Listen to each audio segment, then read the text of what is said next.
Geert, we hebben een soort te bepraten. Mooi zag. Een heel soort onderwerpen. Ja, prachtig. En dat doen we mooi. Ja, met de topformatie natuurlijk. Natuurlijk, in de vertrouwde opstelling. Ja, ja. Maar Roelof de Vries en Ando Faber. Ja. Trouwens, hoe lang werken Sto nou al bij de Omroep? Krap om 24 jaar. 24 jaar. Ja. Dan denk ik wel, dan verzinnen Sto, ze staan er gewoon wel een standbeeld. Standbeeld? Ja. Jullie hebben een nieuwe presentator voor de podcast. Aan tafel.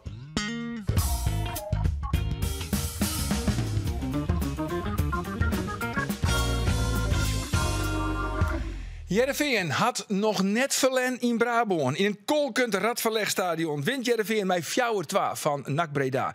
En de wedstrijd van Cambuurtje Roda ging net terug, omdat er in Limburg 10 centimeter sneeuw vallen wie. Mijn naam is Arjen de Boer en dit is de Sportcast van Omroep Friesland. I've been up, I've been down. Oh, wat een lekker doelpunt, jongen van SC Heerenveen. Het is een uitstekende actie aan de linkerkant. We noteren nog maar de zonde minuut. C'est la vie. Wat een wilde voor SC Heerenveen. In minuut 14 is het Ali Reza Jahan Baks. NAC Breda komt op 1-2. Wat een wedstrijd, jongens, is dit. Het is hier draaien voor SC Heerenveen. Prima actie nou van de rechterkant. En het eindstation is Hopland.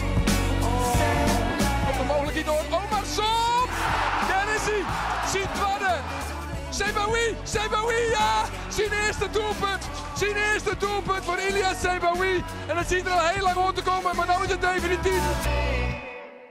Ja, dat is de wedstrijd van SC Heerenveen. On tafel de Fabulous voor. Geert van Thun, Roelof de Vries en Andor Faber. Jongens, om eventjes te illustreren de impact van de Sportcast. Vlien Wieken, kaarten Hans Anker een probleem hoorn. Voetballen op bevrijdingsdag. Binnen een week is het oplost. Ja. Binnen 24 uur haast. Ja. Nou, haast wel, ja. De influencers. Ja. Zo is het, jongens. Wij willen hierbij dan lekker een oproep doen. Ieder gewenst probleem, leg het bij u deel en we lossen het op. We lossen het op. Welk telefoonnummer is het dan bellen? Ja, precies. Sport op Friesland. Geen telefoonnummer. Nee, want we bellen net even op. We bellen net even om. Jongens, we zitten midden in de winterse transfer window. Wiels we dit opnemen, deze podcast. Zo het samen ze wijzen kunnen dat er bij Heerenveen weer een nieuwe speler bij komt. Of wat Geert, want Ferry die zit net stil, hè? Het vind ik wel een beetje goed dreun, had ik alweer het idee. Want Saas, ja, ben alweer wel logisch en die spoele spits, die wisten dat hij kwam. Had Karlsbak ook vod. Linksback, die wint dan heel tijd naar je op ziek. Als Sayed is erbij, is fot. Ja, nou, dat wist niet eigenlijk ik wel, omdat het volle boetespelers zien. Dus alweer wel denk nou, ja. Zo wist er net warm of koud van. Nee, eigenlijk net zo. Nee. Ik vind het wel een soort. Ja, had je in de winter transferwindow safvolle transfers doorgaan. Maar in een uur dat is- elke keer optelt wel, Ja. ja. Dat is reparatiewerk. Ik vind het is reparatiewerk. Het is eigenlijk, zonder dat ze het bekennen willen, erkennen dat het bij het begin van het seizoen net goed gaan is. Nee, precies. Want Niet vooral even- een net Danilo even als weg Sayed, eraf. die kwam hier toch maar een soort verwachting. Zeker. En dan het Nog een moment... jaar later is hij alweer afskreun. Nee, precies. En ik heb mijn opshot naar Nou, daarom. Dus die schussen net weer waarom. Nee, waarschijnlijk net. Tenminste, als hij het er goed doet, net. Als hij het er heel min doet, dan komt hij weer weer om natuurlijk. Ja, zag je dat vaak. ja. En dan, Nicolescu, dat stuurde ik net nu trouwens. Ja, Dat die nog zet voortjit. een zandloper op X. Waarom Wat zet betekent hij- dat? Ja, dat is de grote vraag. Ja, ik voelde een vreetje, zandloper. Juster. Ja. Maar hij wie net beschikbaar voor de media. Hier ging nog door een interview. Ik heb nog wel eens contact met hem via Dat zat Messenger, je maar terug. Ja, blijkbaar. ik heb een berichtje gestuurd, maar geen reactie. Nee, het is een zandloper op zijn X. Daarmee doelt hij misschien van jongens, time is ticking. En hij is ongelukkig dat het Ferry de Hanek Hij wil graag Hij voort. was niet blij, zei Ferry. Dat was het eufemisme van de maand. Hij was niet blij. Ja, hij was niet blij. Nee, hij was Maar zeker. dit soort dingen denk ik wel, had ik wel krijgen met communicatie. Zoals je dus Karlsbak het vod en dan maakt de spits voor waarom komen. Nou, dat wordt dan Lukavic, misschien nou met Lukovic, Milos Lukovic. Lukovic. En wat willen ze dan maar? En wat is dat voor spits? En is dat gewoon alleen nog maar een eentje van de breedte? Of dat mag je al communiceren naar San Nicolescu. En dat is wat, vind ik begrepen, heeft net gebeurd. Ja, en dan krijg je zo'n reactie van, wat gebeurt hier nou allemaal? Ik wil weg. Ja. Maar die Nicolescu, even voor mijn begrip, dat weer tot die man, give me the ball and make the goal. Precies. Hij killed the league. Nou ja, hij is clubtopscorer, hè? Voor mij heeft hij er al saus in lezen, misschien wel meer. Wat ik wel wat nu vond wie de reactie van Persie. Want die zei van, nou ja, Nico, mij net klaaien, hoe speelt hij het? Wat je sjuggen, ik leer dat hij in 8 van de 15 wedstrijden niet in de basis begonnen is. Dus, nou ja, dat is de helte. Dus maar van de wedstrijden begon hij in de basis. Het is echt net zo dat hij een onbetwiste basisspeler is. Nee, maar ze ben gewoon net tevreden om Nicolescu. Het is natuurlijk wel een doelpuntenmaker. Maar de arbeid die verder levert in het team, daar ben je net tevreden over.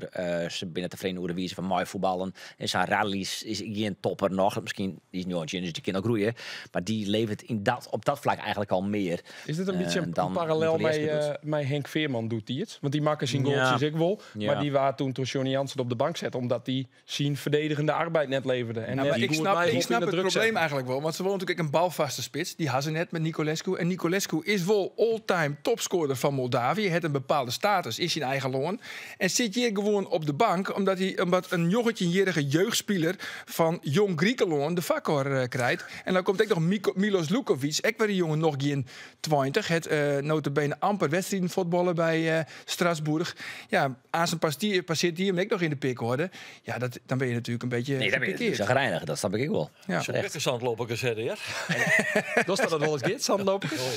Steeds vaak, jongens. Ultimatums helpen bij u thuis niet meer aan. Dat Fluminense zo interesse hebben, hè? Brazilië, club uit Rio de Janeiro, die zo interesse hebben in Nicolescu. Echt wie? Meldde een Braziliaanse journalist. Oké, nou dan wordt wel eens vaker wat erop in Zuid-Amerika. We nu toch naar Zuid-Amerika, niet, jongen? Nee, maar dan gaan we eerst van de repo naar Rio en daarna van de repo naar Buenos Aires, naar Noppert. Maar dat was een reportage mooi over Ion Nicolescu. Maar hij zit er toch binnen. Oké, nee, ja, tuurlijk. We zeggen vaak, jongens, waar van Jereveen wordt de nije Ejuke? Waar wordt de nije Sarawi? Waar wordt de nije Amin Saad? Nou, ik denk dat wij het wel weten, hè? Als het hem jongen, Justen? Ik heb hem zien. Ja? Ja, hij kiest samen mooi in Levensmans. melk de witte motor. Ja, het is echt Marcus Linde. Help, Echt. witte motor. Ja, daar kan hij reclame voor doen. Hij is blond en hij heeft stafvolle energie. Hij Die ooit Ja. vroeger een reclamespot van melk. Ja, dat is nou kijk, dat is heel jong best, maar stations er net uit, hè?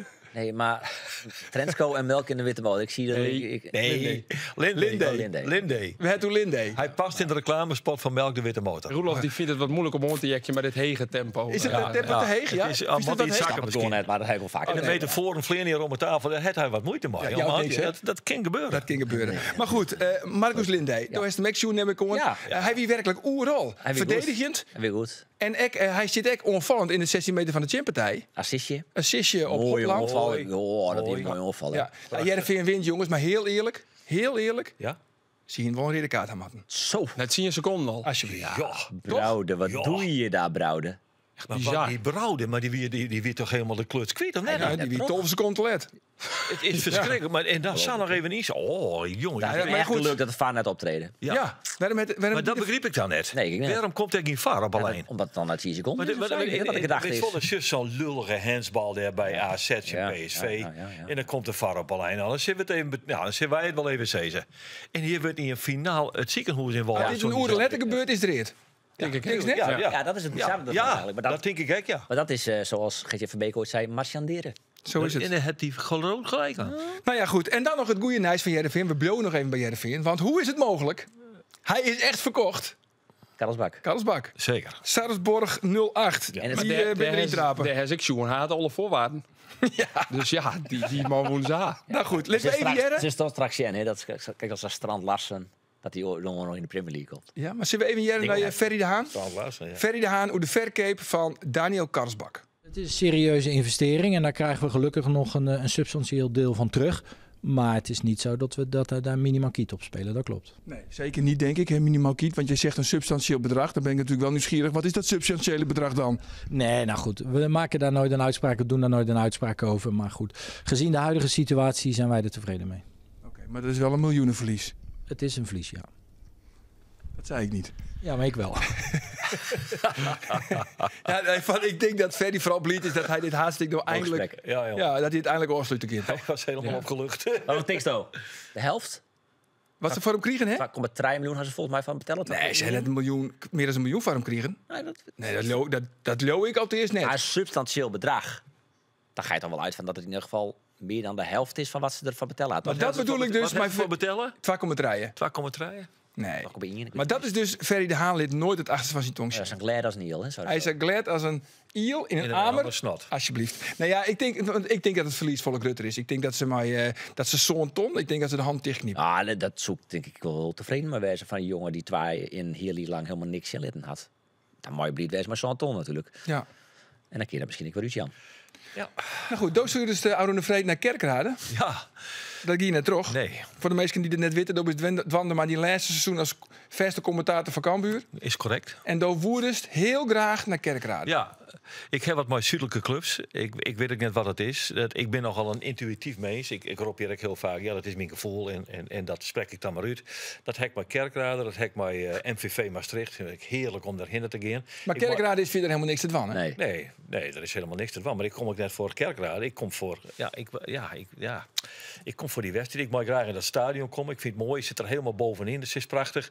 En het het wat. Het doch wat iets mooi mij. Maar het Maastricht het dat hek. MVV, dat hier dan wel weer een plotte mooie meisje te maken. Maar ja, ik merk dat ik al ben. Want ik kom al je geen meisje met zin die ik vroeger heel vaak zien kwam. Dus dat is een weet slecht ik al teken. wel minder, wissel. Dus mijn collega's ben ophouden en daar wil ik ook heel goed mee op zitten. Mooi. Maar voor de mensen die het net weten, Geert, Kerkrade, maar de auto, dat is heen en weer waarom in totaal zo'n uur. Ja, zo'n 100 kilometer. En dan zit er werk door de haast weer op. Oh nee, er was nog een wedstrijd van. En ook wedstrijd. En dan werd En ik ben de enige van het hele journaal uit Friesland die zei van, mijn jongens, Geert pakt de auto naar de wedstrijd en die riep in de hoes. Ik zei al, deze uitzending van, we zitten bomvol, dus we moeten net te lang uitbreiden. Nee, vind ik eigenlijk net. Nee, precies. Nee. Want het Cambuur net eens gek uit, hè? Dat is de wedstrijd net trok hier. Nee, Henk de Jong wie eigenlijk wel blierd. Want de wien al een heel aantal zieken. En Vreten Morgen kwam er weer een peer bij, die zie ik weer. Dus achteraf is dit ideaal voor Cambuur. Hij is een weekje langer, kan die jongens die zie ik binnen weer beter worden. Ja, want Diemers kwam er ook bij, dus dat is net de onbelangrijkste natuurlijk. Nee, precies. En, Want waar wie er al je ziek? nou, Geert, dat was de Westerhondje. Ja. Ottersen, Minema, Diemers, De Leeuw. Ja. En dan wie er nog Marsman wie blesseert. Dus ja. En nou natuurlijk, ze hebben een wereldwonder hellen op een linksback. Dus die koe ik net spelen vreet. Die is er nou wel bij de volgende wedstrijd bij. Dus, Is dat een Marcelo? Ja, want hij komt ook zo graag op. Oh, Heb ik gelezen. hij is Het beter. is een opkomende linksback. Jongens, we gaan naar de stellingen. Want het wordt eigenlijk al vies te lang. Het wordt al vies. Maar ik zei al, het is een bomvol programma. Ja, maar jongen, tempo terug wat dan. inhouden dan. De eerste stelling is verkeerd. Juist. Henk de Jong is dwande, maar zijn laatste man bij Cambuur. Ik vrees voor Henk van Wol, ja. Ja, Roelof. Luc Brouwers is zijn basisplak kwijt. Dat is best wel een goede stelling inderdaad, Harry. Dus ik vond het leuk. Maar dan suggereert komende ook. 4 weken. Ja. Ja, er komen 4 weken is hij geblesseerd nog. Dus, ja. Oké, maar hij is Na zijn voorlopig wel- blessure. Ja, na zijn blessure komt hij dan gelijk weer weer op. ja. Hij is een bom. Hij komt er weer om. Hij heeft toch Uiteindelijk gewoon komt hij wel weer op. Maar In de hij is, basis. hoe lang is hij geblesseerd? Nou, Jouw rond Sais. Jouw rond Sais, dus, maar dat is al hartstikke weken onderwijs. Dus nou nog tot of jouw dan, denk ik. Weekend hebben we het oer. Ja. Oké, maar dan is hij voor het eerst wel zijn basisplak kwijt. Goed zo, we moeten terug. Memphis Depay is natuurlijk is voor die Andor. Oh. Memphis Depay Ja. is de sensatie van Brazilië. Zeker. Maar Andries Noppert wordt een echte sensatie in Argentinië. 100%. Ja. San Lorenzo. Mooi. Even Lorenzo. een beetje een gemene stelling, Roelof. Oh, dat is joh, toch- wel wens. Dan is hij voor Roelof, ja. Jereveen wordt in de derde ronde van het bekertoernooi uitschakelen. Gemeen. Lauzie. Ja, Nee. Nee, Een beetje positief blijven. Ja. vind ik. Het is 50-50. Andor, ik begreep de komst van Thomas Galvez naar Cambuur. Jawel. Ja. En de laatste is van Geert. Henk de Jong verzint een stormbeeld. Nee, doe maar een nice spits. Ja, want Woordvoerder eventjes, van Henk de Jong dit, hè? maar toch nee, die eventjes, is ook- nou, net, Ah, ja, ja, tempo toch, jongens? Ja, Ja, door, eventjes door. oer de takkomst van Henk de Jong. Hoe shot hij eruit? Want toen zei hij dus van, hij is dwande, maar zijn laatste man. Ja, bij dat denk Cambuur. ik. Ja, dat denk ik. Gevoel van Geert, daar is het. Maar daar is het wel. Het is intuïtief.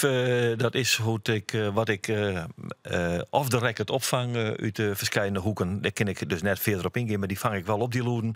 Dan denk ik dat het einde verhaal is. Dat vang ik dat leer ik wat al uit het feit dat, nou ja, Arte Graaf zijn had van ja, hij verdient een standbeeld, maar we praten niet eerder als ergens in het eerste kwartaal wel eens over een contractverlenging. Dat denk ik, nou ja. Ja, maar doet Henk, je ziet het, om deze tafel. Toen zei hij echt van, ja, we hebben het nog net gewoon om in takkomst. Nee. Want de directie had het gewoon te drok met het stadion. Ja, maar ik vind dat wel apart. Dat je Ja, maar de dat, trainer is toch de belangrijkste en dat de ik eerste het die je mee vers eens. leest. Ja, wist Dat is dat toch geen ik argument. Nee, vind ik ook niet. Nee, ik bedoel, de Omroep wil het gebouw ik verhoren. Maar als die contract, meer voorbeeld, als die contract verlengd wordt, maat, dan is dat empathisch toch om daar eerst eventjes. Maar ik heb meer voorbeeld trouwens. Wat Ja, nee, maar ja. Maar die contract We snappen die dan, punt. hè? Ja. Ja. Maar empathie, dat is net het sterkste punt van de betaalde voetbalwereld. Dat mag Nee. wij constateren. Ja. Er gaan wel eens wat dingen in de menselijke maat is wel eens een beetje zoek. Dus, maar wat ik bedenken ken is dat het wat boven de markt ging gelitten. Wat je heel vaak zegt is dat je senior zegt, die contract wordt net verlengd. Dan is het eigenlijk echt clear. En dat soort in kosten gaan kennen van de resultaten. Dat kunnen gedachten wijzen, hè? Nou ja, dat kan ik me bij Henk de Jong eigenlijk net voorstellen dat dat een gedachte is. Ik moet die onderbreken. Want ja, het is al zo'n 4, jongens. Nou al. Nu al.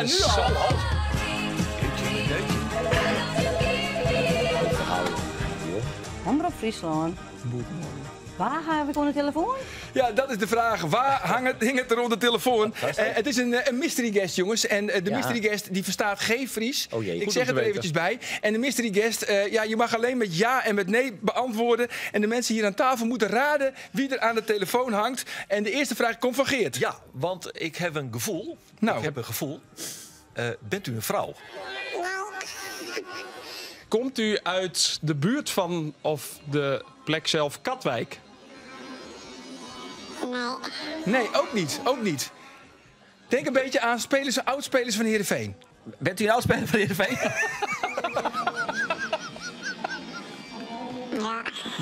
Ja, hij is oudspeler van Heerenveen. Zal ik jullie een beetje helpen, jongens? Hij ging van Heerenveen naar een grote club waar Sipke Hulshoff op dit moment furoren maakt. Wat leuk. Nou, weet je het al? Het is Oussama Asidi. Ja, bent u Oussama Assaidi? Wat leuk. Helemaal goed. Ja. Zo. Ja, dat is leuk. Welkom, Oussama. Ja, dankjewel. Hartstikke bedankt. Ja, want je bent de voormalig speler van Heerenveen, Liverpool, Stoke City, FC Twente. Maar wat doe je tegenwoordig? Tegenwoordig heb ik een voetbal-indoorhal in Amsterdam. Daarnaast begeleiden we eigenlijk jonge spelers die bij VO's of amateurclubs en daarna een stap maken. Dus je zit nog helemaal in het voetbal. Ben je zelf nog een beetje fit? Voetbal je zelf ook mee? Ja, soms met onze spelers die we begeleiden doe ik wel mee. Dan geef ik trainingen zelf. We hebben zelf een accommodatie, dus dan geven ze daarin training. En ze kunnen gymmen als ze dat nodig hebben. Dus zelf doe ik wel af en toe wel mee hoor, ja zeker. Ja, want ik vraag het ook natuurlijk met een speciale reden. Want binnenkort, op 22 maart, dan is de jubileumwedstrijd van SC Heerenveen. Want dan voetbalt Heerenveen 30 jaar in het nieuwe Abelensta stadion. En jij gaat ook meedoen, hè? Ja, zeker weten. Ik heb er zin in. Jij zit in het team, voor de duidelijkheid, van het is Gert-Jan Verbeek tegen Foppe de Haan. En jij hoort bij Verbeek, neem ik aan. Ik heb nog geen lijst doorgekregen, maar Verbeek heb ik bij Twente gehad. Heb ik goede samenwerking gehad, dat is dan een probleem. En met Fop heb ik ook een goede band gehad bij jeugdelftal van Nederlands elftal. Dus op zich maakt niet uit echt waar ik bij zit. Nee, want jij bent linksbuiten. Dan kom je, ja jongens, dan moet je tegen een rechtsback. Ja, ik denk Ronnie Venema heeft zich opgegeven, zag je ook. Dus, Ole Tobiassen. Maar die heeft een halve knie. Doet hij mee? Ja, die kan je nog wel voorbij, toch, Oussama? Ik heb ook een halve knie. Daarom ben ik gestopt. maar ik denk dat ik ze wel voorbij kom. Hoor. Ja, toch? Ja, toch? Hey, want jij speelde van 2009 tot 2012 bij Heerenveen. En dat was een goed team, hoor. Met Bas Dost, Narsing, Gouwenleeuw. Ja, zeker een goed team. Juricic. Ook nog. Ja. Allemaal mooie carrières. Sibon. Breuer nog meegespeeld. Zeker goed. Zeker. Ja. Europees voetbal gehaald toen bij Twente, hè? Wonnen jullie, wat was het ook alweer? 5 nog wat? Ja, 6-2 van Twente toen. En volgens mij had je toen 3 goals, 2 assists en versierde je een panel. Ja, helemaal goed. Ja, ja toch? Ja, dat was een gouden wedstrijd, ja. Ja, was dat het absolute hoogtepunt voor jou in je tijd bij Heerenveen? Wel, ik heb ook wel de Europa League mogen meedoen met Heerenveen. Dus ik heb eigenlijk een hele mooie tijd gehad bij Heerenveen. Dat is allemaal waar het echt is begonnen. Dus ik ben de mensen daar zeker dankbaar voor de kansen die ik daar heb gehad. En de mooie tijd die ik daar heb genoten. Ja, zeker. Heb je nog een beetje contact met die jongens? Want Narsing was toch ook een beetje een maatje van je, toch? Ja, zeker. Ik heb nog ook zeker contact nog met Narsing. Die speelt nu in Cyprus. Jammer dat hij er volgens mij niet bij kan zijn. Maar het zou eigenlijk leuk zijn als hij er ook zou zijn. Nee, die heb ik wel goed contact mee. Ja, nou ja, goed, wij kunnen veel regelen, toch? Als wij daar een onderwerpje van maken, kunnen wij regelen dat Narsing gewoon aanwezig is, hoor. Gewoon komen. Ja, toch? Kunnen wij regelen. Ja, het zou echt mooi zijn, ja. Nou, dan gaan we daar even werk van maken. Wie hoop je nog meer te zien, Oussama? Ik had Paolo Rieke nog een berichtje gestuurd, maar die reageert wanneer het hem uitkomt, denk ik. Niks veranderd. Niks veranderd. Heerlijk. Ja. Nou goed, en heb je gisteren nog gekeken trouwens? Heerenveen tegen NAC Breda? Ik heb de samenvatting gezien. Ik zag 3 goals van een moeilijke naam. Hoe heet die? Trendsco? Aardige goals waren dat. Oeh. Ja, maar geen Assidi op linksbuiten. Maar geen Assaidi, hè? Nee, geen Assaidi. Nee, zeker niet. Nee, vorig jaar had hij er wel een goeie. Die leek wel een beetje op Assaidi. Wie? Saroui. Die leek wel een beetje op Assaidi. Ja, die had zeker. wel- Ja, zeker wel. Die scoorde nu eindelijk, hè? Hij scoorde eindelijk zijn eerste doelpunt. Ja, dat is een goede speler. Goeie Maar speler. we hebben goede linksbuitens gehad, hè. Assidi, Ja. Saroui, Ejuke, Sam Larsson. Zeker. Sam Larsson. Wie was de beste? Nee. Jullie mogen het invullen. Verstandig. Nou, wij zien jou in maart. Ja, leuk, man. 22 maart. Ja, ik heb er zin in. Leuk. Echt. Wij allemaal. Ja, 22 maart. Wij zetten het op onze agenda. Dankjewel dat je even te gast wilde zijn, Oussama. Hartstikke bedankt. Altijd welkom. Dankjewel. Oké, tot ziens. Dankjewel. Hoi. Fijne dag. Hoi. Goed, omwille van de tijd, hè, Geert. Tuurlijk, We zitten midden in die pleidooi waarom Cambuur Oorski neemt. Nou ja, Henk de Jong. het is net een pleidooi voor mij. Het is een inschatting van hoe ik denk dat het erin is. Ik zou het... wat maak je er maar? Natuurlijk, Cambuur die kunnen eens een keer denken... we moeten eens een keer een nieuwe trainer hebben. Dat is een legitieme gedachte. Nou, zo lang Henk de Jong. Ik vind wel dat hij dan een koninklijke behandeling verzint. Als het gaat om hoe ga je ermee om en hoe breng je dat en hoe benader je het. En ik had het idee dat dat koninklijke wel een beetje via de ziek in is op dit stadium. Ja, maar Dat is een beetje wat ik ervan vind. Als Cambuur ervoor kiest om voor een andere trainer te gaan, dan is dat het goed rug van zeker. de club, van de meesten binnen de club. Maar inderdaad, als je sjuggen naar de betekenis van Henk de Jong voor Cambuur, wat hij presteerd had, wat hij budgetten had voor de club. Charles Ulte werd eruit knikkerd. Henk de Jong krijgt een telefoontje, je moet nu komen. En hij kwam. Dat koe ik, want hij hier een contract. Maar ja, komt wel iets een ziekte, moeilijke... Maar ik heb het gevoel dat hem dat ik een beetje toch bepaalde mensen in 2 oor naam wordt.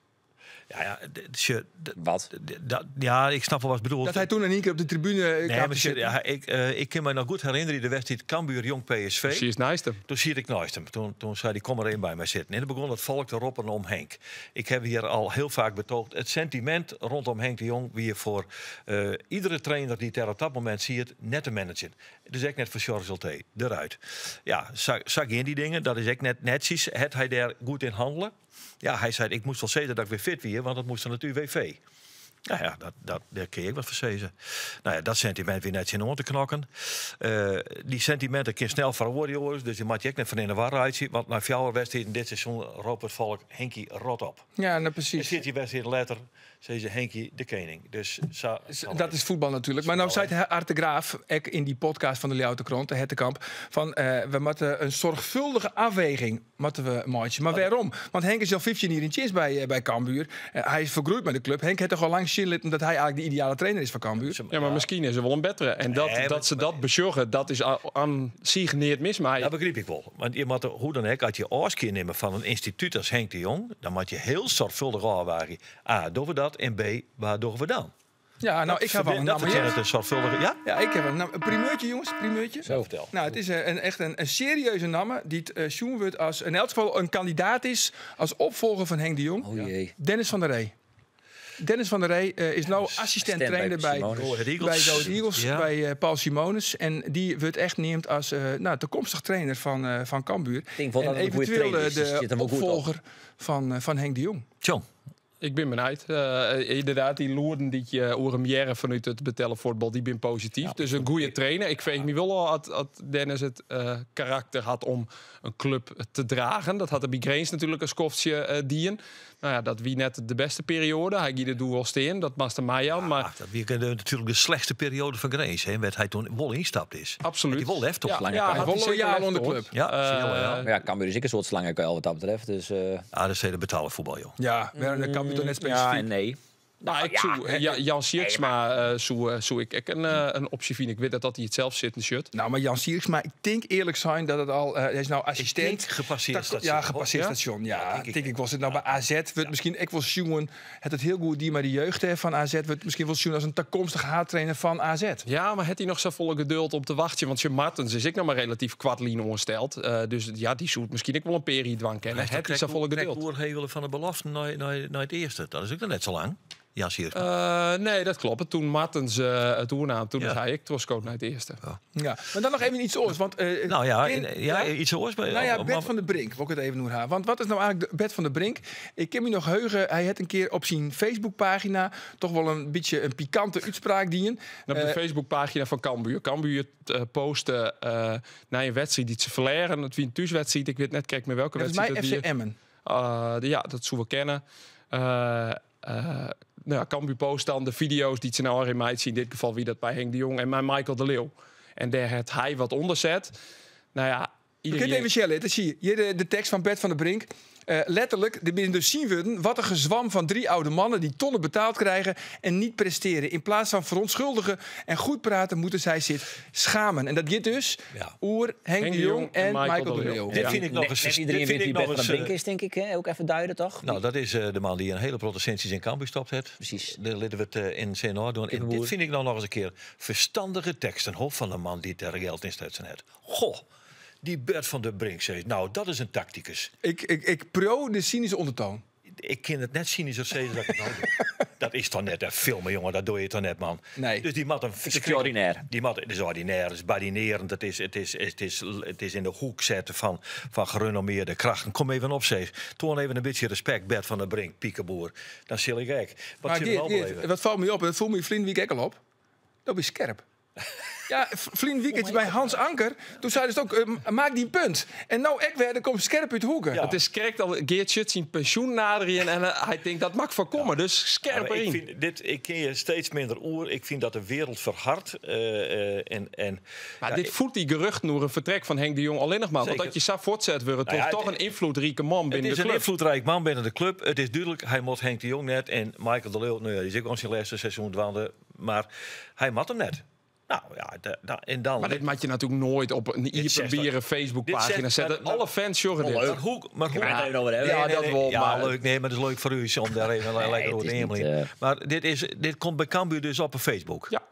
Ierpenbier, iedereen... Wie leert dat toch dan? Wie viert ter eindredactie op? Nevens mij, maar dat is een oorname. Wordt op dat soort pagina's weinig tot geen eindredactie. Maar dit is totaal net chic natuurlijk. Als wij een vreselijke opmerking horen, wie dan ook binnen Cambuur zetten, dan doen we dat. Ja, Cambuur zou daar wel dat technisch zo'n verwidderik in, hè? Dat kind, dat zie ik misschien niet wel matten. Maar goed, aan de andere kant dan is het kwaad al geschied, want het is al pleest. Dus het schuld luidt natuurlijk net bij Cambuur of Game die dat beheert. De schuld luidt bij de boodschapper zelf. En dat is in dit geval Bert van der Brink. Ik vind het schandalig. Maar dat wil blikken, toch zo'n bericht van Bert van der Brink. Henk de Jong en Bert van der Brink zitten net heel dol op in je lijn. Nou, dat moet even woord formuleren, zitten helemaal niet op één lijn. Helemaal niet op één lijn. En wat is de relevantie, Sagrut? Want aan de andere kant, hij is iemand die wat meer dan de gemiddelde yield stekt in de club. Maar ja, als de blitselijke... Wie betaalt? Bepaalt. Als de blitselijke slagers, ik sponsor dit van Cambuur site, ik wil Henk de Jong voort, dan loop je er net de blitselijke slager door het met €150. Ja, nee, en deze Bert van der Brink stopt maar we volle waarde onhechten? Nee,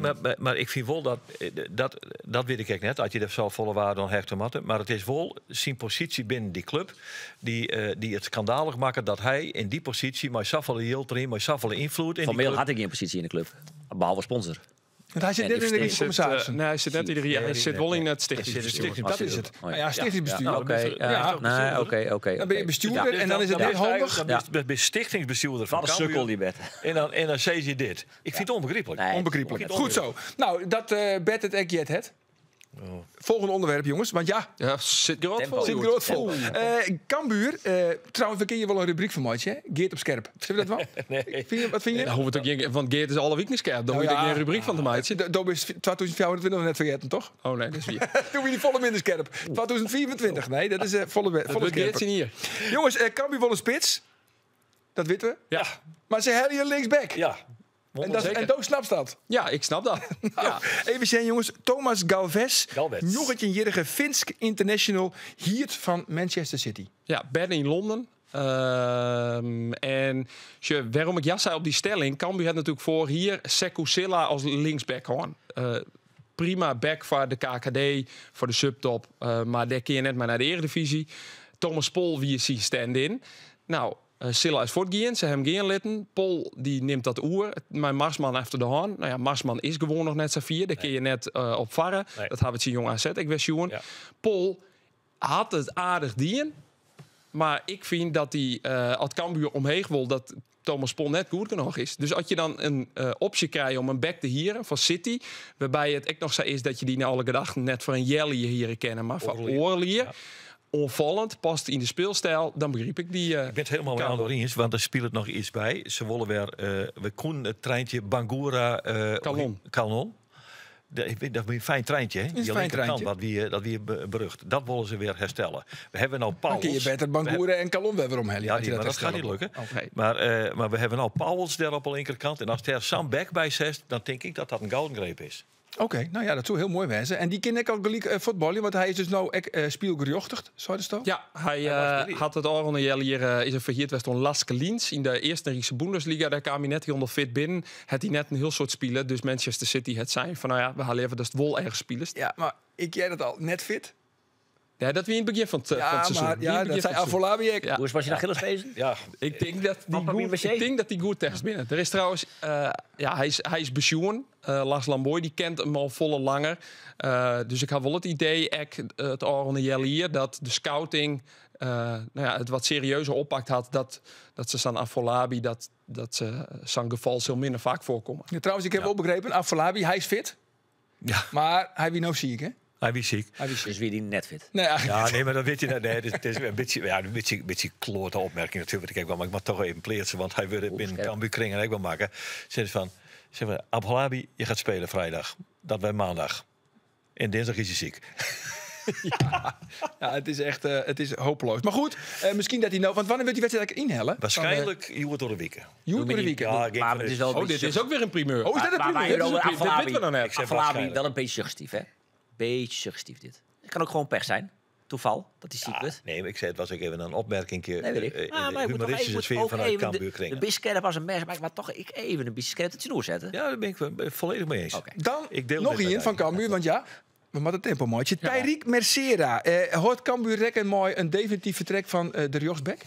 Ja. Ja. Er is interesse vanuit Italië. Pisa, Wollemha. Stiert op promoveren. Zeker Skeventoren. Een liedste stap. Het scheelt wel 20 graden. Dus ik snap me zeer. Ik wil dat hij die kant op ken. Zo, dat is van de week trouwens Zuid-Italië. Maar dat is niet Zuid-Italië. Nee, dat is een beetje noordelijke. Ja.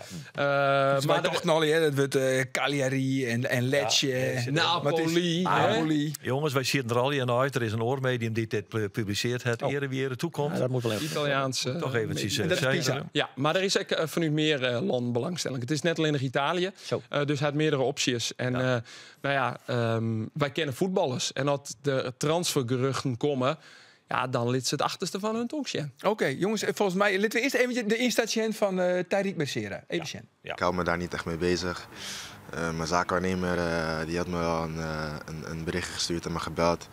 Hij vertelde hier en daar wat er een beetje speelt. Maar verder zei hij ook van ja, je moet je daar niet mee bezighouden en dat wil ik ook niet. Ik moet me gewoon focussen op het voetbal en dan hoor ik wel wat eruit komt. Wat speelt er concreet? Want je zegt inderdaad voorlopig, ja, ben je al met je hoofd ergens anders? Hoe moet ik het zien? Nee, zeker niet. Ik zit hier prima op mijn plekje. Ik hoorde wel dat er wat interesse was. Maar ja, verder, ik hoor nog niet wat er verder gaande is, wat de clubs hebben besproken. Dus ja, dat zie ik wel wat eruit komt. Ja, dat is... Hier heb telefoon. Hier heb telefoon. Bel het Mercera. Met wie hebben wij het genoegen? Met Tyriek Mercera. Zie je, dat is toch Tyriek Mercera, hè? Nee, volgens mij hebben we te maken met de technisch manager Lars Lamboy van Cambuur. Een bijzonder goede middag. Goedemiddag. Nou, vertel eens, hoe concreet... Goedemiddag, jongens. Ja, dat is een hele fijne. Maar hoe zit het nu met Tyriek Mercera, Lars? Kan je iets meer over vertellen? Er is nog geen club concreet bij ons geweest daarvoor. Maar via de zaakwaarnemer al wel kenbaar gemaakt dat er een aantal clubs zijn die wel echt serieus interesse hebben. Dus waarschijnlijk op korte termijn wel contact verwacht tussen clubs. Oké, en mag hij dan ook weg of houden jullie de poot stijf? Dat ligt eraan wat de financiële voorwaarden gaan zijn. Oké, dus als het juiste bedrag eigenlijk hetzelfde wat Ferry de Haan altijd zegt bij Heerenveen. Zodra de getallen kloppen, dan is alles bespreekbaar. Natuurlijk is dat bespreekbaar, ja. Oké. Jullie hebben natuurlijk met Ottersen en Kaskili, als hij straks fit is, ook 2 volwaardige rechtsbacks. Dus in die zin heb je ook de luxe dat je niet per se een nieuwe back hoeft te halen. Precies, want als dat inderdaad moet op het laatste moment, dan kan je de poot nog wel eens stijf houden. Maar nu hebben de vervangers eigenlijk al in huis. Ja, maar Kaskili is toch helemaal niet fit? Die traint er volledig met de groep mee, dus die kan weer minuten gaan maken. Oh, oké. Oké, dat is mooi. Dat is mooi. Maar ja, goed. Dan Henk de Jong. Ja. Die wil graag een nieuwe spits. Heel Leeuwarden smeekt om een nieuwe spits, Lars. Wat houdt je tegen? Nou, vooral volgens mij een fitte spits die doelpunten maakt. Hè? Die zoeken we. Ja, die. En met 2 Achillespees, alsjeblieft. Oké. Ik zal kijken of er ook 1 met 3 op de markt is. Heeft hij nog een reserve? Nee, maar je kan onmogelijk tevreden zijn met de prestaties van Afolabi de eerste seizoenshelft. Ja, hij heeft niet zoveel op het veld gestaan. Dus qua prestaties valt het uiteraard tegen. Dus we zijn druk bezig en op zoek naar een mogelijke vervanger. Maar jullie weten ook dat de meeste clubs in de winter heel graag doelpunten willen en van een aantal spelers af willen. Dus we zijn allemaal op zoek naar hetzelfde. En de vraag is of dat bij elkaar gaat komen, maar we zijn er druk mee bezig. Ja, jij hebt wel de voorkeur, prioriteit. Bovenaan jouw verlanglijstje staat een spits. Dat klopt. Oké, en jullie gaan er alles aan doen dat die ook gaat komen? Zijn er concrete contacten, Lars, met spitsen die eventueel zouden willen komen naar Cambuur? Zeker. Maar ja, dat is altijd maar de vraag. Er zijn meerdere partijen bij betrokken natuurlijk die daar het ja-woord op moeten geven. En het begin van de window dan zoekt iedereen natuurlijk de beste mogelijkheden, wat ik al eerder heb aangegeven. Alleen uiteindelijk aan het einde van de window dan komen misschien toch weer spelers bij je terug. Omdat bijvoorbeeld een eredivisie niet mogelijk is. Dus het is ook een spelletje van wanneer kan het en wanneer niet. En het liefst heb je zeker in januari zo vroeg mogelijk. Omdat er dan nog weer een paar competitiewedstrijden gespeeld worden in januari. Dus je wil ook niet te laat zijn dat er nog maar een aantal wedstrijden over zijn. Dus het is een lastige puzzel. Ja. Waarbij als de mogelijkheid er is, je natuurlijk iets gaat doen. Maar je moet niet doen om te doen. Dus we moeten er wel echt beter van worden. En liefst ook nog voor de langere termijn. Is er ook iemand die vrij dichtbij zit, sterker nog in jouw woonplaats voetbalt, een optie? Milan Smit, huren van Go Ahead Eagles, want hij is daar nu derde spits, omdat die andere spits in de zomer weg toch bleef. Zou dat een optie kunnen zijn? Nee. Want Vin Stokkers heeft volgens mij een operatie gehad, waardoor hij er lange tijd uit is. Dan hebben ze nog maar 2 spitsen, waarvan Milan er 1 is. Oké, die kunnen we dus doorstrepen. En dan nog een naam, hè, je hoeft niet echt niet op alle namen te reageren, maar op deze wel. Nee, Michiel Kramer van RKC Waalwijk. Is dat nog een optie? Daar heb je ook nog wel aardige contacten. Is hier wel eens over tafel gegaan, Michiel Kramer? Zou dat wat zijn? Daar hebben wij op dit moment geen contact over, nee. Geen contact over? Oké. Op dit moment? Op dit moment. En Edda Shuri van Telstar, is dat sowieso te betalen of is dat te duur? Dat zou misschien te betalen zijn als Tariq Mercera verkocht wordt. Alleen met Edda Shuri hebben we van de zomer al wel eens contact gehad. Maar die heeft wel vurig de wens om, als je een transfer maakt, dat het naar een hoger niveau is. En niet een breed stap in de KKD. Nee, die wil het liefst naar de eredivisie. Hoe groot is de kans, Lars, dat het een buitenlandse spits wordt? Die kans is aanwezig. Ja. En hoe groot? Is ook niet aanwezig. Ja, hij is ook niet aanwezig, maar ik denk dat de kans groter is dan 50%, ja. Oké, dus de kans groter dan 50% dat het een buitenlandse spits wordt. We staan in België. Ja, oké. Voordat we helemaal gaan lingoen. Er zijn natuurlijk meer spelers bij Cambuur die het goed doen. Tariq Mercera doet het goed, maar ook Pauwels, de doelman. Krijg je daar wel eens een belletje voor? Nog niet concreet vanuit clubs, maar dan is het weer via iemand anders interesse. Alleen daar verwacht ik niks concreets voor deze winter. Oké, dus de enige eigenlijk die echt weggaat, dat kans maakt om weg te gaan, is Tariq Mercera. Kunnen we dat nu eindelijk over Henk de Jong hebben? Daar het meest concrete interesse voor, ja. Oké, jij wilt het over Henk de Jong wel lang, hoor. Nou, ja. doe maar. Ja. Waarom heb je nog geen gesprek gehad met Henk de Jong over zijn verlenging van zijn contract? Een interessante vraag die je stelt, maar volgens mij heeft Arthur Graaf die heel goed beantwoord in de andere podcast. Daar hebben wij niks mee te maken. Nou ja, dan volgens mij heb je hem beluisterd. Dus we gaan... maar niet iedereen die hier naar luistert heeft daarna geluisterd. Mag ik nog even uitpraten? Of, ik dacht dat die punt... Nee, in begin januari of begin van het seizoen hebben we natuurlijk een mindere periode gehad. Toen werd er allemaal geroepen van alles en nog wat. Toen zijn we heel rustig gebleven. Daarna hebben we ons goed hersteld, zijn we rustig gebleven. En nu gaan we de komende periode goed over nadenken wat het beste voor de club gaat zijn. En heeft Art ook gezegd, dat kan met Henk. En het kan ook een ander profiel zijn. Daar gaan we gewoon heel goed de tijd voor nemen. En daar zal dit kwartaal wel een beslissing over komen. Is dat niet rijkelijk laat, dit kwartaal? Want normaal gesproken worden dit soort gesprekken in of rond de winterstop gevoerd. En als je dan ook nog in je achterhoofd hebt dat Henk de Jong een trainer is die nogal wat betekend heeft voor Cambuur.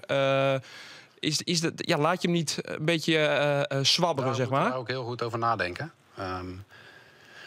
Nee, we laten hem zeker niet zwabberen. Dit is ook gecommuniceerd. Dus daar gaan we gewoon heel goed over nadenken. Ja, maar goed, waarom? Ik bedoel, hij heeft al 15 jaar... Sorry, doe maar. Vorig jaar in de winter hebben we het heel vroeg verlengd. En daarna een matige periode tegemoet gegaan. Dus we willen dat gewoon niet te snel doen en rustig over nadenken. Oké, nou goed, je zou kunnen ook zeggen van hij is al 15 jaar werkzaam bij de club. Je weet eigenlijk wel wat je in huis hebt, toch? Met Henk de Jong. Zeker. Dus ik zeg ook niet dat het welke kant het op gaat. Dus we weten zeker wat we in huis hebben en daar zijn we op dit moment heel blij mee. Okay. Hoe denk je dat dit overkomt op supporters? Dat weet ik niet. Heb ik ze niet gevraagd. Oh ja, nee, je kunt moeilijk ze allemaal vragen. Maar... Hoe denk jij dat het overkomt dan? Het is altijd verdeeld waarschijnlijk bij supporters over trainers. Dus ik denk dat over het algemeen supporters tevreden zijn met de huidige trainer. Dat denk ik ook. Nou, ik vind het gewoon kijk, of je nou verlengt of niet. Anders zei eerder in deze podcast ook van... Het kan zijn als jullie denken van... we willen een nieuwe trainer hebben... of we hebben misschien wel zelfs een betere trainer op het oog. Dat vind ik. En ik denk dat iedereen dat over het algemeen wel logisch vindt. Alleen dan is weer even de vraag... hoe ga je dan met de zittende trainer om? En dan vind ik het eigenlijk niet eens zo heel relevant... dat hij er al 15 jaar zit of een standbeeld mag hebben... of weet ik veel wat. Maar dan denk ik meer van... oké, dan ga je toch... Je hebt er al over nagedacht... want jullie gaan er dan over nadenken. Dan denk ik dan, nou, dat is volgens mij niet waar, maar oké. En dan ga je toch een moment kiezen... om met zo'n trainer te zitten. Van oké, we gaan zitten en praten... en dan gaan we een beslissing nemen. Maar dat blijft allemaal een beetje hangen. Waardoor ik het gevoel heb van, nou, volgens mij... hebben dat je een kant op gaat. Alleen, we praten ook nog niet met andere trainers of mogelijke kandidaten. Dus dat doen we aan beide kanten niet. Dus op dit moment is dit ons standpunt vanuit de club. Het stimuleert ook een beetje mijn gevoel dat jullie al een beslissing genomen hebben. Kun je dat voorstellen? Nee, want dat is niet waar. Dus bij deze is dat ontkracht. Ja, nog één vraag hierover dan. Hangt het ook nog een beetje af van de komende resultaten die Henk gaat halen? Of staat het helemaal los van elkaar? Dat hangt altijd vast aan resultaten. Oké, helder. Dan nog één vraagje en dat gaat over die nieuwe speler. Thomas Galvez van Manchester City. Kan je nog even uitleggen waarom je die zo graag erbij wilde hebben? Ik ken deze speler al langer. En met name in het aanvallende gedeelte denk ik dat hij meer kan gaan brengen daar. Uiteraard moet zichzelf gewoon bewijzen om zich in de basis te spelen. Met name in combinatie daar met Pauwels en Diemers denk ik dat het voetballend gezien een leuke combinatie kan zijn. Ja. Er wordt hier al geopperd, Lars. Er wordt hier al geopperd. Het treintje Bangura Issa Colon wordt weer in ere hersteld. Nou, dat zijn leuke teksten. Ja, toch? Nou, we hebben in ieder geval hoge verwachtingen. Jij ook? Zeker. Goed zo. Mooi zo. Dankjewel, Lars, dat je even aan de telefoon wilde komen. Oké, fijne uitzending. Oké, ja, ook namens Roelof. Hoi, hoi. Jongens, nog even hoe de prijsvraag. Zeg je dat daarin? Nou, omdat jij altijd ervoor zorgt dat er toch altijd een beetje een prikkelende sfeer ontstaat. Ik weet niet, dat is jouw gave. Nou ja, in de voorbereidingen wil je dat ook meestal graag. Dus zeker. Roelof stelde een goede vraag en terug te vragen. Een hele goede vraag, zeker. Vriend Wieke, hier wij een vraag. Hoe je 4 spelers met een Ajax verliezen. Dat wie natuurlijk Mickey van der Hart, Tje Nunnely en Milovanovic. Zeker. Hilde Boonstra uit Gietjerk, die het de kaarten woen. En die gaat nou naar Heerenveen Ajax. Dan heb ik nog wat oors, jongens, want we hebben een mok. Zo. Limited edition. Limited edition. Dit is de specifieke, hypermoderne... Niet te versmaden. Ja. Uitstekend drinkende sportkaasmok. En er is ook een behind de oplage van deze mok. Ja. Dat mag we erbij zeggen. Ja. Een behind de oplage. Lang verhaal kort. Dit is een bijzondere mok. Ja, maar... maar nou heb ik een foto gekregen. Ik heb een foto gekregen. Dat is een foto gekregen. En Hey, ik zeg hem. van Ian die de Mok kregen het. En wat schetst mijn vernuivering? Deze foto is makken bij de kringloop in Grauw. Nou, Dat kind toch eigenlijk net de bedoeling wezen, jongens. Wat vinden wij daarvan? dat is pijnlijk. Ja, Nou is de vraag, wie had die mok daar al even? Is dat te achterhalen? Want dan moeten wij toch in actie komen. Ja, die wint net nog een mok. Nee. Nou, Nee. bij jou altijd onder gasten de mok mij. Dus ja, welke gast komt er uit Grauw of omjouwing? Hebben wij der Kwartlien Hoorn? Foppe de Haan. Uit Nesakkeren. Hans Anker? Akkerem? Nou, nee, volgens mij net. Sluit ik echt net uit? Nou ja, goed. Wij gaan toch in elk geval met deze ziektocht. Want dit lieten wij Ja, net dit lieten wij net, nee, Dit is binnen trouwens op sport.omroepfriesland.nl. We moeten het even houden over Andries Noppert, jongens. Zo. En de Ja, lekker man. Argentijnse interesse van San Lorenzo. Want Echo Witferry de Haan nog verneerd. Die interesse die is er dus wel. Dat bevestigen Andries Noppert. Juster, ouderin van de wedstrijd Chin Nak. Even hier naar Andries Noppert.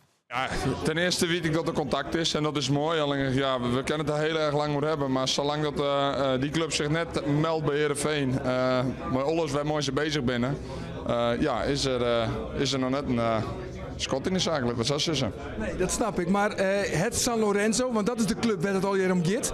Had hij wel contact opname bij die zaakwaarnemer? Ja, dat wel. Andries Noppert in Buenos Aires. Ja, klinkt wel mooi, hè? Nou, en of dat mooi klinkt, jongens. Andries Noppert naar San Lorenzo. Om even een beetje in de sfeer te komen, jongens. Even een beetje in de sfeer. Sashot, een kolkend stadion eruit van San Lorenzo. Ja, zorg eens eventjes. Dit is toch prachtig, jongens. Een deinende massa. Dat ben ik een hele hoop mensen. En dat dan Noppert. Ja, dat voelt toch fantastisch wezen. Trouwens, de meest bekende supporter van San Lorenzo, enig idee? De paus. De paus, ja paus Franciscus. Die is fan van deze club. En nou ja, 3 keer raden wie wij nu aan de telefoon hebben. De paus. De paus. Ja. Paus Franciscus. Paus Jeroen. Jeroen Heijink. Dag Jeroen. Oh, goedemiddag. Goedemiddag. Jij schrijft voor het blad De Dat is te veel Staantribune. eer, hoor, de paus. Wat zeg je? Klopt. Het is te veel eer, hoor, de paus. Maar goed, jij hebt wel heel veel wedstrijden gezien in Argentinië. En met name ook wedstrijden van San Lorenzo. Ja, in wat voor heksenketel komt onze Andries straks terecht? Nou ja, een hele erge. Maar laat ik vooral beginnen met een klein beetje context over mezelf. Ik ben vooral een voetbalromanticus. Die niet zoveel naar het spelletje zelf kijkt, maar vooral naar de randzaken. Nou ja, daar is Argentinië natuurlijk een heel mooi voorbeeld van. En om op je vragen te beantwoorden, het kan heel erg kolken. En ik denk dat je zo moet voorstellen, wij Nederlanders, en misschien jullie Friesen ook wel, zijn vrij nuchter. En nuchterheid kennen ze niet in Argentinië. Uitstekend. Ja, kan Andries, denk jij, daar uitgroeien tot een sensatie? Nou ja, kijk, ik zeg net wel dat ik voetbalromanticus ben. Maar natuurlijk kijk ik nog wel een beetje naar het spelletje en hoe de Argentijnen voetballen. Ik denk dat wij in Nederland altijd wel redelijk verwend zijn met verzorgd voetbal en voetbal met een visie. Hè? Of tenminste, dat vinden wij. In Argentinië is dat toch wel ietsjes minder. Dat is wel meer op leven en dood. En wat minder aanvallend ingesteld. Dus ja, ik denk, kijk... Argentinië, misschien is nu die keeper van de nationale elftal is misschien een beetje een uitzondering, maar staat nou niet echt bekend om hele goede keepers, zeg maar. Het zijn vaak wel driftige mannetjes. Hè. De emotie speelt vaak een grote rol daar. En zoals ik Andries ken, ook vanuit zijn tijd bijvoorbeeld bij Go Ahead supporter, is het een rustige, nuchtere jongen. Dus ik denk dat dat wel best wel prima zou kunnen passen. Ja, dan ben jij Liverpool-supporter onder andere. Je schrijft voor het blad Staantribune. Ik ben met jou onder andere in Belfast geweest. Maar laten we eerlijk zijn. Je hebt ongeveer de hele wereld, in ieder geval Europa, wel gezien qua stadions. En toch weet ik van je dat je ook een beetje fan geworden bent van San Lorenzo. Wat maakt die club nou zo speciaal en zo bijzonder? Nou ja, het is inderdaad... Hè, jullie lieten net al even een liedje horen van de club zelf. Zij staan natuurlijk een beetje bekend, of zijn bekend geworden door die filmpjes op YouTube. Wat ik wel begrepen heb, is dat zij ook wel daar bekend staan als een supportersgroep of als een club met supporters die veel originele liedjes verzinnen en waar het ook een beetje de melodieën en de teksten vandaan komen. Maar wat ik zo mooi aan de club vind zelf is... het stadion is eigenlijk best wel nog helemaal niet zo heel oud, maar ziet er vrij oud uit. Kijk, Argentijnen en onderhoud, dat is niet echt een combinatie. Dus ze kunnen het al redelijk snel wat laten verpauperen, om het maar zo te zeggen. Aan de andere kant is wel, je ziet overal daar die clubkleuren terug. En bij hun is dat een beetje blauwgrana van Barcelona, hè? Blauw en rood. Ja. Dat zie je op die tribunes ook terug. Het zijn 4 enorme massale losstaande tribunes. En het is een soort kuipachtige vorm in combinatie met een beetje wat we bij Utrecht ook zien met die losse tribunes. En wat het nog zo mooi maakt aan deze club, vind ik, en weet je, er zijn nog veel mooiere clubs, ook in Buenos Aires en in Argentinië zelf natuurlijk. Alleen het ligt ook nog tegen een wijk aan die, ik weet niet of dat mooi is, maar ik vind dat wel mooi. Die een beetje een verpauperde wijk, ook een gevaarlijke wijk. Dat is Barrio Flores. Mijn Spaans is niet zo heel goed, dus vergeef me even. Maar die staat ook bekend om een wat mindere wijk, waar je echt de huisjes met die golfplaten daken ziet. En dat kun je ook zo zien vanaf de tribune.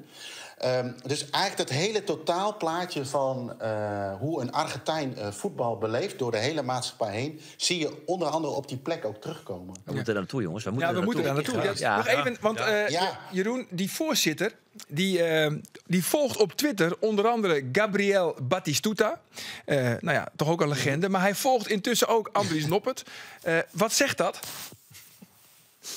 Nou ja, dat is een inkoppertje toch? 1 en 1 is 2. Ja, natuurlijk. Ja, alleen het probleem is, Jeroen, Heerenveen weet officieel nog van niks. Nee, maar zo gaat dat altijd, toch? Officieel weten ze vaak van niks, maar dan is het achterdeurpolitiek en dan is het volgens mij allemaal al wel geregeld. Tot slot nog, hè, want als Noppert naar Argentinië gaat, is hij de eerste Nederlander ooit die in de Argentijnse competitie gaat voetballen. Sowieso een bijzonder feitje natuurlijk. Maar Jeroen, jij vertelde dat een Nederlands elftal-legende ook heel dicht bij een overgang naar San Lorenzo was. Ja, dat klopt. Ik heb een verhaal gehoord dat Wesley Sneijder heel dicht stond tot een transfer naar Argentinië.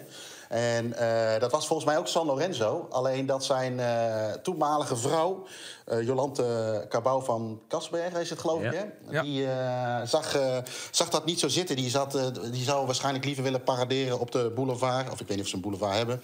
Maar van Istanbul of de andere plekken waar hij gespeeld heeft. Dus het verhaal is wel dat hij heel dichtbij stond. En dat hij ook wel zou hadden willen gaan. Alleen dat zijn toenmalige vrouw daar niet zo'n voorstander van was. Maar ga jij Andries een keer bezoeken als hij gaat voetballen bij San Lorenzo? Nou ja, kijk, als dat ik ga graag naar Argentinië. Ik ben er nu een paar keer geweest. Ik heb een beetje als motto 1 keer in de 2 jaar. Maar als je daarheen gaat, dan is dat nog een extra reden om te gaan, toch? De eerste Nederlander. En dan ook, weet je, met alle respect voor Andries Noppert natuurlijk. Maar ook echt iemand die misschien helemaal niet in dat hele emotionele plaatje past. Wat de Argentijnen zijn. En dat is natuurlijk fantastisch om dat een keer te zien. Ja, lijkt mij ook. 2,2 meter, jongen. De tower van de Jouwer in Buenos Aires. Dan wil Roelof graag je koffers sjouwen. Dat heb ik al. Ik moet jou wel. Ik neem Jeroen zelf op beschouwen. Dus we moeten daarheen, jongens. Ja, zo is het. Jeroen, hartstikke bedankt dat je eventjes aan de telefoon wilde komen in de Sportcast. Dankjewel. Dank. Helemaal goed, geen probleem. Dag Jeroen. Hoi, hoi. Nou, is er iemand die het wil gewoon even serieus journalistieke duiding janken bij die transfer? Want we toch nog krijgt ook Jitty net aan, maar... Nou ja, Ferry de Haan, het zijn, er is geen contact geweest.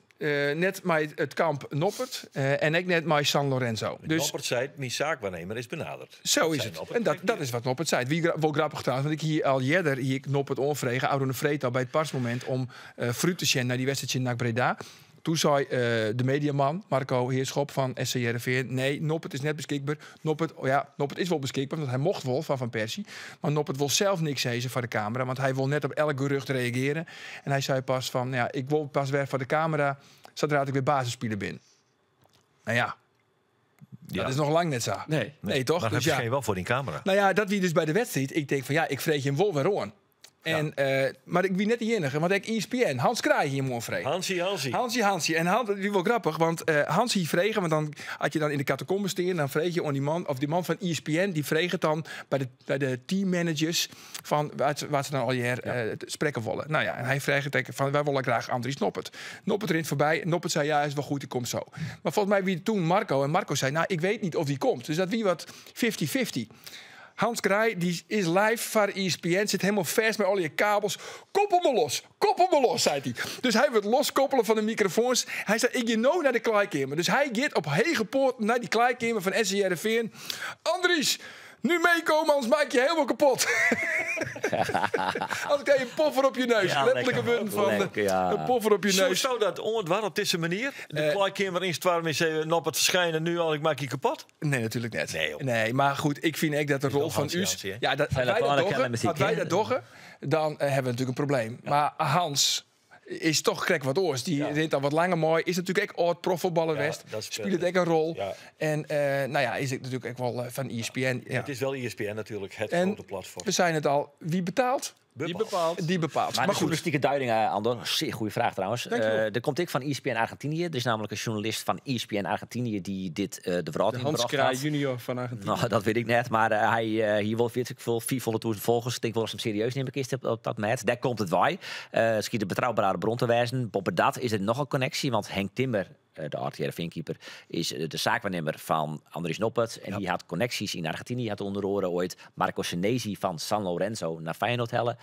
Dus de bin wil aardig wat linkjes te lezen. Werd er ook het wel logisch liep. Nou ja, en dat had Noppert nou ook bevestigen. Dus nou is wat dat zou die kostje matten? Ja, dat vind ik heel interessant. Ik sluit net uit dat hij misschien wel niks goed te kosten, omdat ze blied binnen dat een min of meer reservekeeper, op dit staat in elk geval, maar het volgens mij in de spelersgroep het heetste salaris, dat ze daarvan al binnen. Want dat skills ze gewoon ik hield. Hij wil heel duur als eerste doelman. Hij is nog volle duurder als tweede doelman. En volgens mij is er in Argentinië bekend omdat ze net heel vaak met transferbedragen smieten, maar dat ze in de salarissen nog wel aardig wat dwang kennen. Nou ja, goed. Dus misschien ik denk kennen dat ze hem dan vergeest van de Hoorndost en dat ze dan oppraast van als die verkocht wordt, dan pakt 15% mij. Zoiets. Dat zullen sowieso. Goed jongens, in het kader van het tempo. Toontje, dan speelt Jereveen van de bekertje in Quick Boys. Dood denkt dus dat ze dat oprijden. Ik vind het eigenlijk wel misschien wel 50-50. 50-50? Ja, jongen, het is echt. Die spelers hadden er echt geen zin in om daarnaast bij Van Persie ook net. 8000 man of zo. Nee, echt wie? Nee? Dat zei hij natuurlijk net. Maar dat proost wel tussen de regels terug van die vervelende wedstrijd. Maar maakt dus nog weer kleermaatje voor die bekerwedstrijd. Maar Quick Boys, net de minste. Winnen van Almere City, winnen van Fortuna Sittard. Een weekend net spelen, dus lang rest hoor. Ja, maar goed, Jereveen wint en passant even van NAC Breda. Ja, maar een heksenketeltje hoor. PSV. Op het toskvlees. Ja, maar wel een leuke wedstrijd. Wie echt een leuke wedstrijd. Welke de wedstrijd naar PSV kwam, hè? Van Heerenveen. Dat weet ik. Ja. Goed zo. Dan Freed Cambuur Excelsior. Mooi. Een fitte Afolabi? Vraagteken. Ja, vraagteken inderdaad. Ik doe er geen verkeerd. Maar die linksback. Waar zit de linksback? Galvez of Pol? Galvez. Galvez? Ja, denk ik wel. Ja, zet hem er dan ook maar in, hè? Nou ja, dan is het treintje. We hebben hege verwachtingen van het treintje. Speelt ook nog een oefenwedstrijd. Misschien dat hij dan ook al wel een minuut maakt. Is dat Joert? Ja, dat is Joert. Volgens mij is het in Oude Den Haag. Dat weet ik net of we dat al sissen maaien. Maar dat heb ik bij deze dingen. Ja, Oude Den Haag. Maar we mogen er net in. Oké. En we mogen eigenlijk net zeggen waar de chinstander is. Maar het is Oude Den Haag. Maar altijd, Maar vaak maken we dat net zeggen vanwege de veiligheid. Dus als je dat nou wil zijn haast. Dan moet je het vooral even de nadruk op leggen. Goed zo, overdenkingen jongens. De overdenkingen en de eerste overdenking is voor Andor. Andor, een stormbeeld van Henk of liever een nijspits? Ja, een nijspits. Een nijspits. Is dit onderwerp ons vaker voorbij kan? Geert, Henk de Jong of Dennis van der Rey? Ik heb grote bewondering. Ietsje context. Ik heb grote bewondering voor Dennis van der Rey. Hier al als speler van hoe hij van blessures waarom komt, hoe hij mentaal in elkaar sterkt. Fantastische kerel, geweldige trainer, Kenny Wurren. Maar Henk die mat nog even terug. Dus ik zeg verloos nog Henk de Jong. Henk de Jong. En de laatste is voor Roelof. Roelof. Een sportcast-mok op het onjocht? Of liever een sportcast-mok bij de kringloop? Nee, dat toch wel echt lever op het onrecht. Ja, oké. Doet pijn. Godzijdank. Jongens, na je weekend. Maak je hem dank, Ceze. Na je weekend ben we er weer. Ja, wis. Wat? Ja, wacht even. Ja, even een moment van stilte. Want waar is het dan de komende weekend net? Ja. Andor Faber. Ja. Op vakantie. Ik heb altijd die verhaal. Dus wel Geert die dan weer 38 weken naar Spanje gaat. Ja, heel Spanje Roelof vorige week, voor hier 8 weken naar de States. Ja. En op Texel. Ik denk, wist wat Jim kennen, dat ken ik ook. Ja. Dus, en ik had hem een geweldig compliment, Jan, wat hij gaat naar het prachtige Thailand. Ik ben er West. Het is schitterend. Thailand. Ja, lekker naar Oegezietse. Heel februari is binnen ik weg. Goed zo. Nou, we kunnen het wachten omdat het heel februari is. Dankjewel. Heel soort willen, Andor. Ja, dankjewel. En Jim bent na je weekend gewoon, hè? Wij zijn net minder, jongen. Maar niet heus. Na je weekend, dan ben we er weer met een nieuwe aflevering van de Sportcast.